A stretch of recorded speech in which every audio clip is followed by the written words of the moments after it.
Hi there, this is Untitled with yet another video about the Luxembourgish real estate market. This time I wanted to talk to you about an investment vehicle which most real estate investors don't really consider, the commercial property. Now I absolutely love commercial properties and I will explain to you why.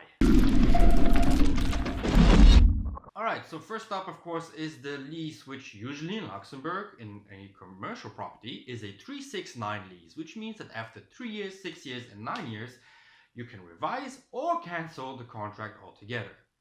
But most importantly here is that businesses have a tendency to stay in the same location as long as clients know where they are located. Of course, if you have a profitable business, it is not very beneficial for you to move out every year or so. Whereas residential properties do have this characteristic.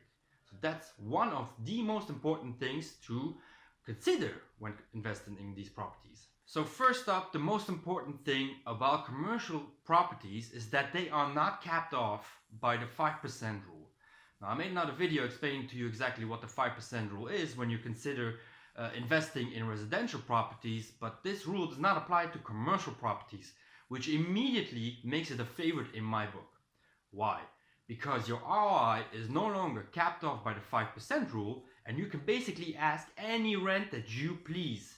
So once you bought a property, you can ask any rent, whatever you feel like. And of course, you need to ask a rent that the market will bear, but you are not capped off by any laws or rules prohibiting you to pass the 5% ROI on your investment. And then next up is the actually most important characteristic of the commercial property, is that you do not need to invest any kind of money into the space to make it look good. As in, if you have a residential property, obviously you need to put in a nice kitchen, and maybe every 5 years or so you need to put in a new one. Whereas in commercial properties, the tenants kind of decide what kind of look they're going for, and of course there's no way of knowing what kind of tenants you will get. For example, the first 6 years maybe your space is rented out to someone who needs office space, and then you will go for a tenant who is selling, let's say, clothing.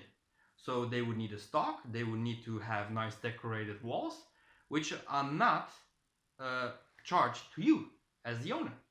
Which means that you, as the owner, have a minimum of updates and investments to put into your property. In my opinion, you have to consider the bottom line and what you invest in it and what your ROI is, as opposed to how good a space looks. Of course, that brings us to the next problem, is that you have to deal with vacancies, which are more common in commercial properties than they are in residential properties. If you have not chosen the right property at a great location where actually businesses want and need to be in order to be profitable, then you bought the wrong investment and it's going to be a downhill from here on. So these properties are also not recommended for first-time investors.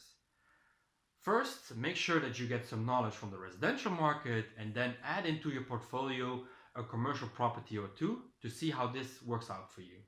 It is a nice addition, a nice diversification, but for first-time investors, you need to consider that this vacancy means that all the costs, if you've taken a loan out against the property, are for you to cover. So every single month that it is vacant, you need to pay for it.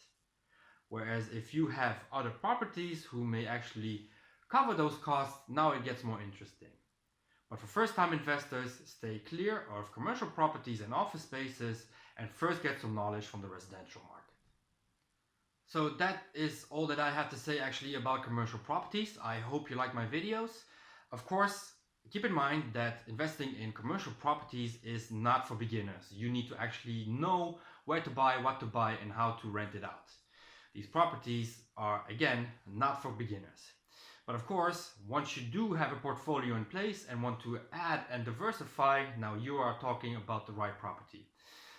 If you like my videos, don't hesitate to hit the subscribe button, give me a like, and of course I will absolutely read any comments that you have and I will consider any kind of feedback coming from you.